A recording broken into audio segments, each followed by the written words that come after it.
Good morning mga guys.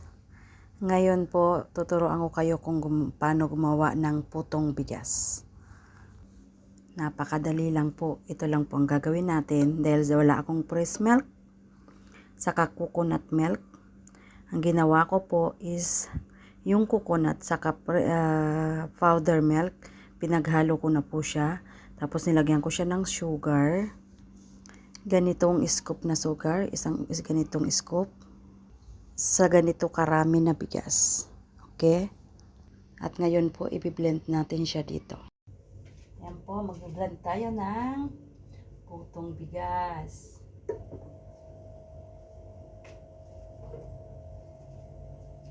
Unti-unti lang po ang lagay natin kasi para tapos lalagyan natin siya ng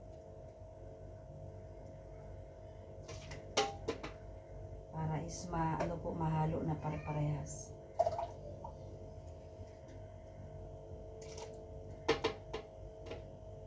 Okay.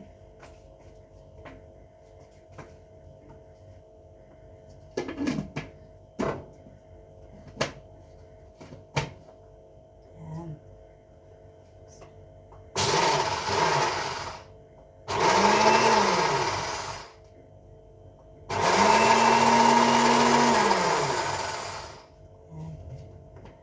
Unti-unti lang po dahil alam mo na mahirap masiraan tayo ng blender. Wow, ang galing niyang tawag nito. Ang galing niyang madulog. Kaya pwede na siguro. Ubusin ko na. Kasi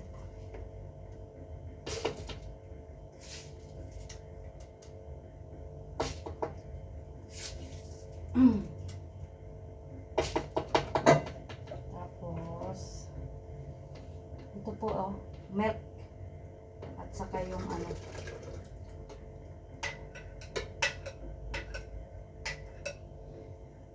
siya na po.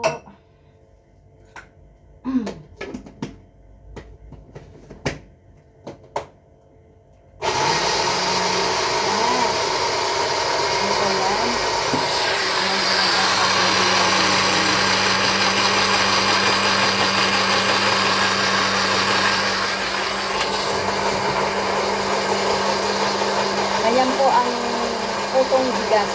Ilalagay po pala tayo ng baking powder.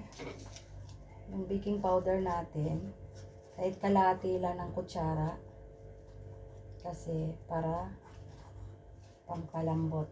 Ayan po. Okay. Tapos sabi nila, pag nilagyan mo raw ng kanin, mas malambot yung resulta ng puto. Kaya maglalagay tayo ng isang sandok na kanin. Uy, muntik nang malaglag sa puso mo. Yan. Balin lang natin yung kasi medyo nagkatubig-tubig yung aking kanin. Yan.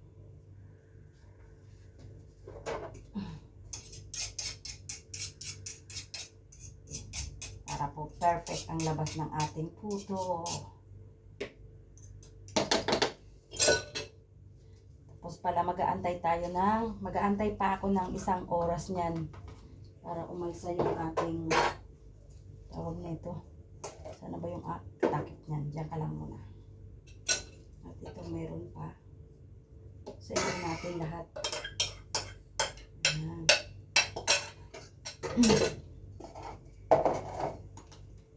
Takpan uli. Para perfect.